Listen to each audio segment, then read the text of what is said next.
भीष्म पितामह महाभारत के महान पात्र थे। वे हस्तिनापुर के राजा शांतनु और देवनदी गंगा के पुत्र थे। अपने पिता की दूसरी शादी कराने के लिए उन्होंने आजीवन ब्रह्मचारी रहने की प्रतिज्ञा ली थी।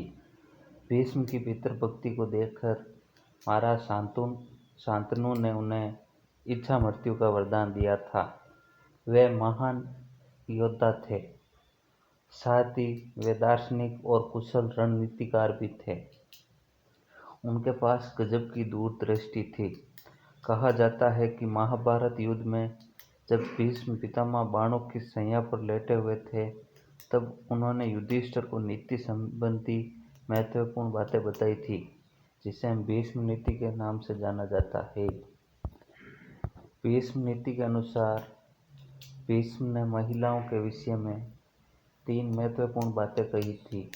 उन्होंने महिलाओं के सशक्तिकरण, उनके सम्मान, समाज में बराबरी का अधिकार से जुड़ी बातें कही थी। हम सभी जानते हैं कि महाभारत युद्ध का एक कारण महिला की भरी सभा में अपमान भी था। वह महिला और कोई नहीं बल्कि द्रौपदी थी। भीष्म नीति में पितामह ने युधिष्ठिर को बताया है कि जिस घर में स्त्री प्रसन्न होती है, उस घर में ही खुशियाँ आती है। स्त्री लक्ष्मी का स्वरूप होती है। वहीं जिस घर में स्त्री दुखी होती है, उसका सम्मान नहीं होता, वहाँ से लक्ष्मी और देवता भी चले जाते हैं। ऐसे स्थान पर विवाद, कटु वचन, दुख और अभावों की ही प्रबलता होती है। भीष्म नीति के अनुसार बेटी, बहू, माँ एवं बहन या परिवार की अन्य महिलाओं का सम्मान करना चाहिए। उनके अधिकारों का हनन नहीं करना चाहिए, क्योंकि जहाँ महिलाओं का सम्मान होता है, जहाँ नारी सशक्त होती है, वहाँ स्वयं देवता निवास करते हैं।